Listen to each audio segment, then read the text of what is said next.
In a population of peppered moths, 17% of the population shows the recessive phenotype of white.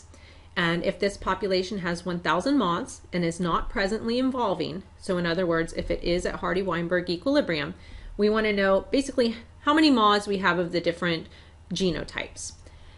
And so we have to start with the information we know, and what we know is that the recessive phenotype, which would be little a really, there is 17% of them. And so if we have 17% of that particular one, remember that this really represents Q squared. And so Q squared is 0.17, and we want to solve for Q. So we're going to take the square root of both sides. So we're going to take 0.17. We're going to get the square root of that, which means that Q is equal to 0.41. Knowing that, we should be able to solve for P. And so remember, P plus Q equals 1. Or P plus Q equals 1. So P plus 0.41 equals 1. So what this means is that P is going to be equal to 0.59. So now we have the frequency of both of our alleles in P and Q.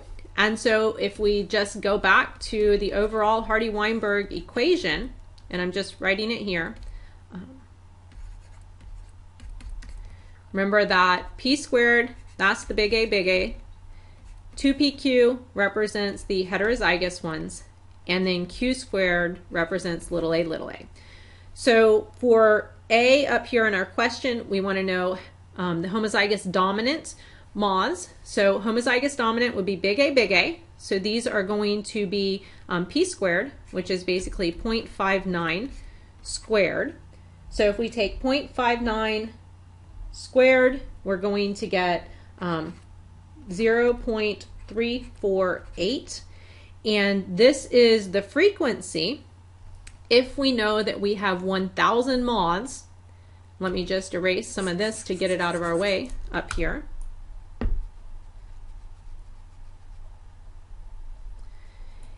If we know that we have 1,000 moths, what we would do is we would take the frequency, which again is 0.348, and we're going to multiply that times the 1,000 moths that we have.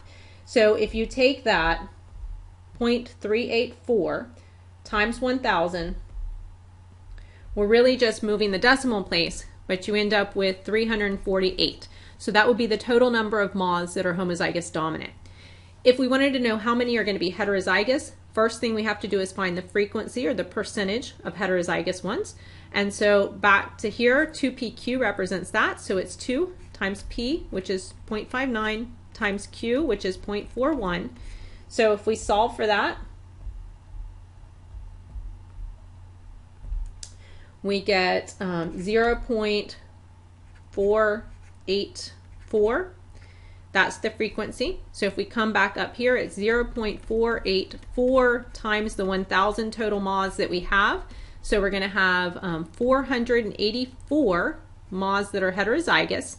And then if we do the same thing for the homozygous recessive, little a is represented by Q squared. That would be its frequency. So we're going to take Q, 0.41, and we're going to square it. And 0.41 squared is equal to 0.17. And so we have up here 0.17, and we're multiplying that times 1,000, and that will be equal to 170. All of these together should add up to 1,000 because we have 1,000 individuals. So if we just double check that,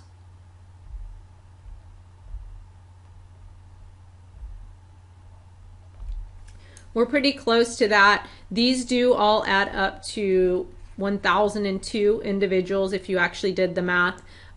This difference here, it's minor. The difference is really due to rounding differences. So if you hadn't been rounding all along the way that I did, then and you carried all those decimal places, then it should come out to right at 1,000. But this is good enough for this question. So these are the numbers out of the 1,000 that we would expect to have of each one of the different genotypes.